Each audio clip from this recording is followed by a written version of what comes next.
opinion on Wendy Young were taken ill. You see these films, don't you, where like, people at their lowest ebb, and they get down on their knees and they start to pray, and they go, oh God, what can I do now? What can I do now? And then the answer just came out of the ether. It was just the tiniest phone call.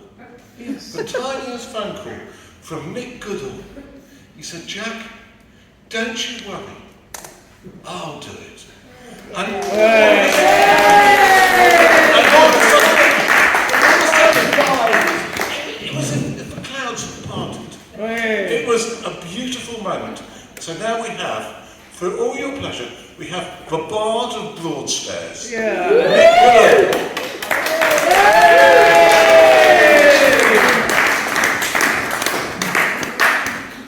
What an absolutely wonderful and almost entirely fictional introduction. Yes.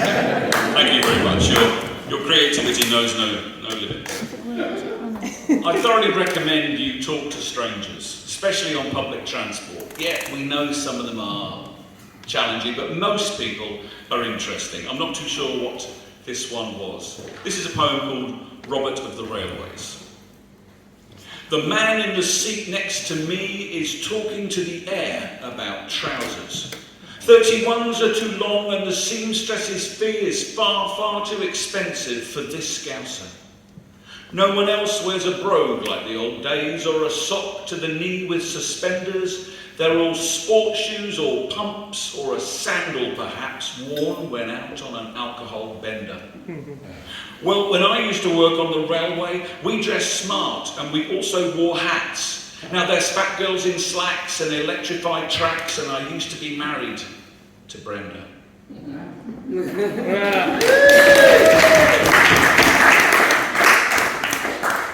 Quite often poems come out of just chance conversations, overheard lines. This is a line that was said to me recently by my friend Teresa, who you might have seen at a previous shack and will in future. It's called You Could Have Just Slept in the Attic. You could have just slept in the attic with the hats and the buggy and skis and the boxes of death and forgotten. You could have made less of a scene. They could have just slept in the attic. There is space if they tidy a bit. Please excuse as they cry out detritus. They will see that their stuff would all fit. We could have just slept in the attic midst the boxes of papers and toys that we held until pieces fell off them. We could have dressed up like cowboys. I could have just slept in the attic on the bed that was once only mine. Though the clown suit is no laughing matter, I could have had such a good time.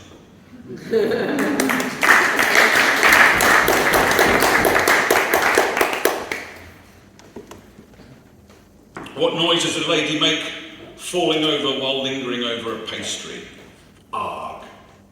She tripped up over a rumbar barber, obviously extra large. She stumbled, fumbled, barely missed a jumble, clicked her neighbour Marge. It's not in her diet, but she just had to try it on her way to observe Hajj. Oh, please don't panic, she's not Islamic, don't call that Mr. Farage. She's just from Thanet and something of a gannet. So I live on the Isle of Thanet, so named because it once was an island and given enough climate change it will be again. It's a bit like Escape from New York, if you've seen the film, it'll be like that. The question of keeping people in or keeping everybody out remains to be seen. But one of the features, it has quite an old population, so we all get to go and see films for £1.50 and they give you unlimited tea and coffee for another £1. I was sitting at the cinema the other day watching the bewildered smelling of wee as they were trying to settle down to some slasher film that they put on importunously. And it occurred to me that there was a lot of history in that room. This is called Tea for a Pound.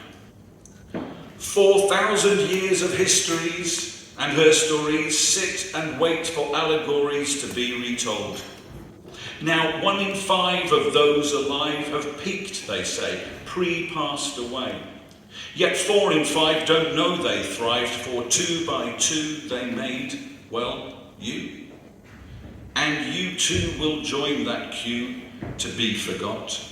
It's nature's plot.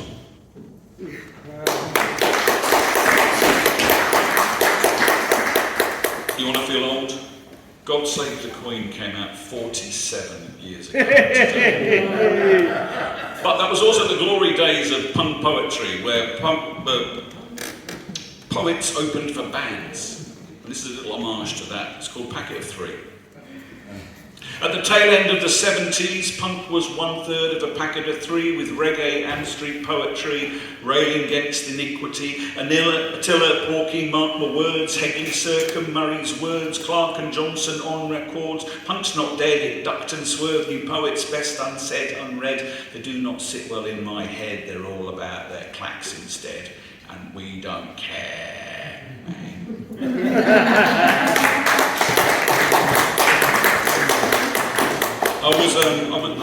I am the official poet of the Broadstairs Blues Festival. Incredibly, God knows how that happened. But they say, write a poem about the blues. So this is called Did Not Wake Up That Morning. Can poets write the blues? There was never, ever could be a howling Ted Hughes. He married Sylvia Plath, an American. Did he wake up one morning, fear the news of his abuse, somewhat different to the fawning, really had no excuse, he was laureate. He couldn't really write My Baby's Left Me, not after that monoxide night when she left herself.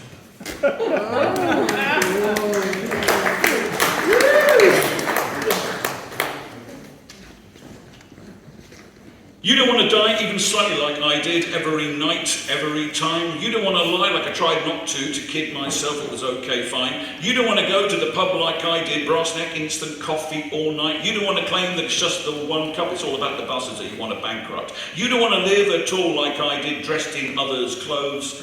You don't want to hide so they won't see you cry, it's not as if nobody knows.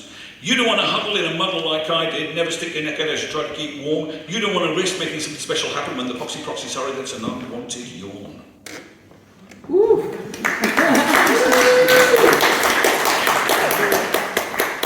Do you remember when you at last felt lust, when you really, really wouldn't, but you absolutely must?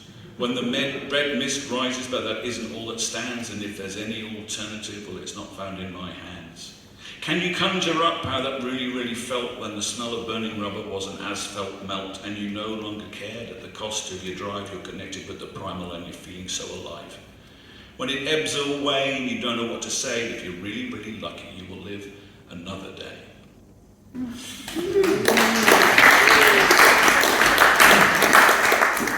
Anybody still buy books? Yeah. It's getting harder.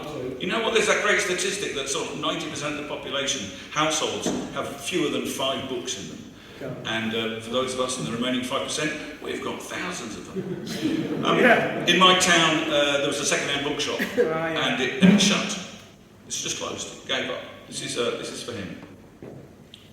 It's called Turning Over a New Leaf. Selling up his bookshop, the one that smelled like books, he said he'd stay until he dropped for folks who like to look. Now foxed and dog-eared like his books, he's had enough, he says, of bills and cold and council crooks, he will no longer stay. As to the shop, he says that more than likely coffee bar, another eatery like the one next door in the Nero box and Costa.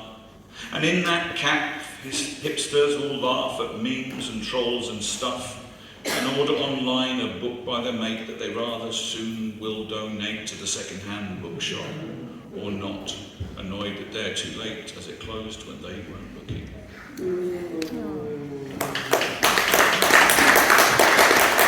I achieved a career ambition a couple of months ago when I actually opened for a punk band. They were the generation I described earlier on, and I've never seen so many bewildered faces, but I'm still here. I wrote this for the evening. It's called Long Way to the Top.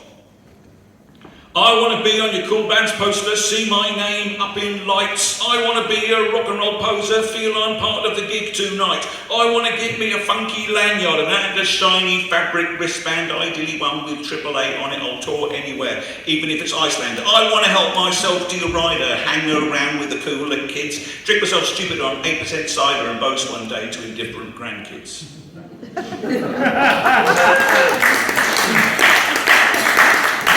I hate made-up words with a passion. See if you identify with this. It's called All I want for Chrimbo is my famalam. All I want for Chrimbo is my famalam, my Xmas hollybobs with my babes, I mean bubs, and an amazeballs cheeky nom-nom with my hubster and fur baby, while we chillax like we cray-cray. Yeah, we'll tote smash it. I'll share the deets with my peeps. Soon only 11 sleeps. It'll be banging, babes. It won't ick. Lol. Are you okay, hun? Not unless you're a 19th century German delulu.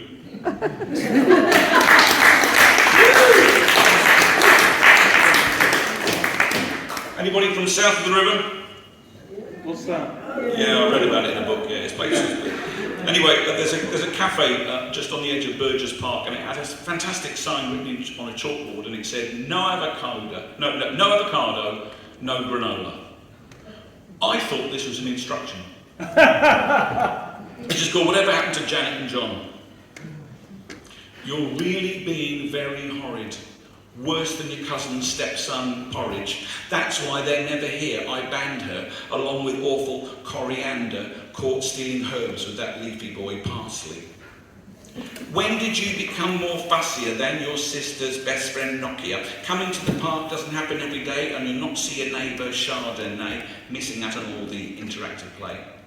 No avocado, no granola. Come back to your mum. Why don't you just play nice like hummus? He's the bestest one.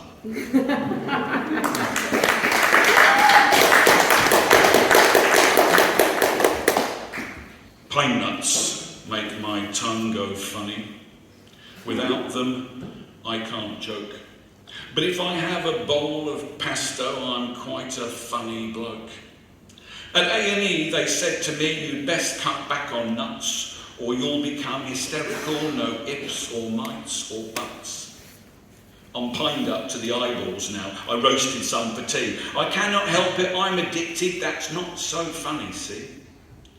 The lesson in my ode is this: watch out what you consume. You're absolutely fine as is, and who will do?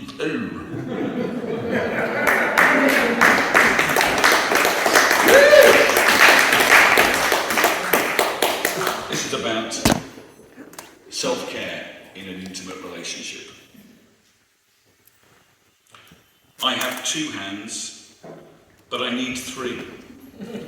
One to hold you, one for us 2, and one, if I remember, for me. Because I forget, ever since we met, I've seen only you, if with me, us 2. Deep in your thrall I overlook me, and when it is we, that is all I can see. But you then wanted me more than I did.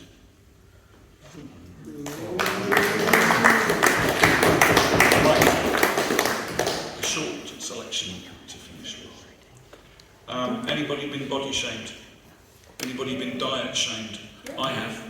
I know. It's called My Body, My Choice. You can't eat that. Not 1, but 2 women begged. You really are a lucky dog, a male friend said. Hash brown, scrambled eggs, sausage and baked beans. Pop it in the microwave, it's the meal of dreams. The women saw it differently. It's not fit for the drain. You really mustn't eat that. I've been all day breakfast shamed.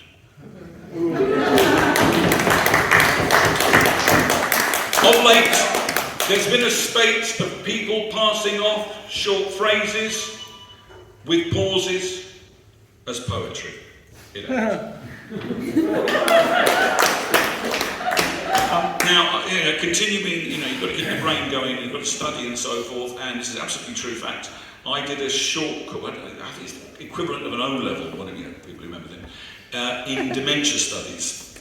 And the certificate arrived in the mail, I opened it and I had completely forgotten it. But on a serious note, it's going to affect 1 in 3 of us, some sooner than others. This is called Forget-Me-Nots. Of all the stuff I have forgotten, some details never escape me. The last to leave, the air I breathe, our senses held in common. The scent of you, of morning dew, and love in laundered cotton. What sun remains through fevered fog dances through my eyes. I am not gone, just cannot find the lyrics to my song. Please know that you can only guess at what I still retain, and if I rail against the world, it is not you I hate. For at the heart of all I am, inside I'm still the same.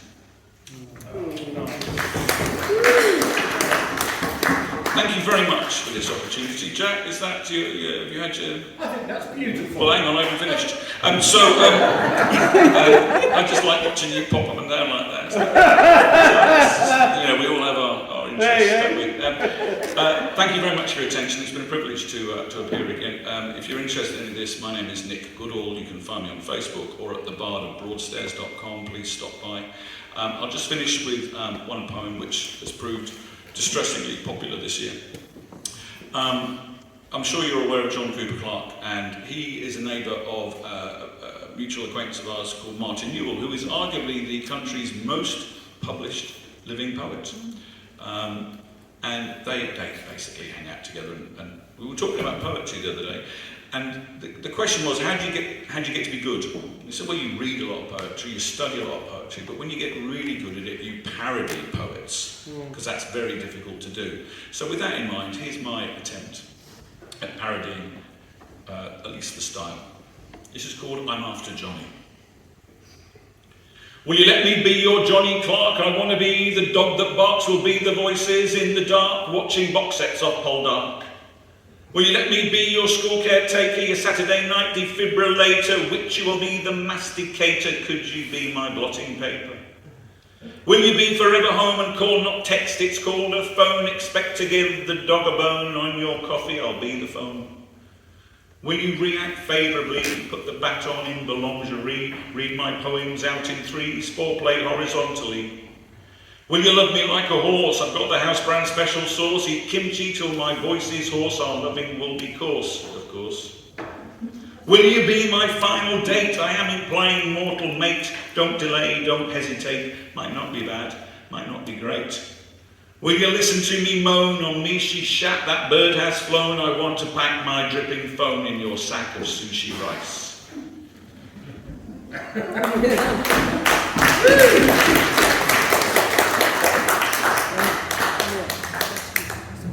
And to finish with, this is called, for no good reason, Yesterday. In old back world where the skirts of girls bear buttons and jetons of mother of pearl and whisk discs that whirl with Moroccan memory twirls, and their last romance was a Bedouin dance with a healer from Belgium on holiday. In the late 1980s when Patchouli came back with her masters on track, but she still kicked him square in the Goolies. Oof. Thank you very much. Enjoy the rest of the evening.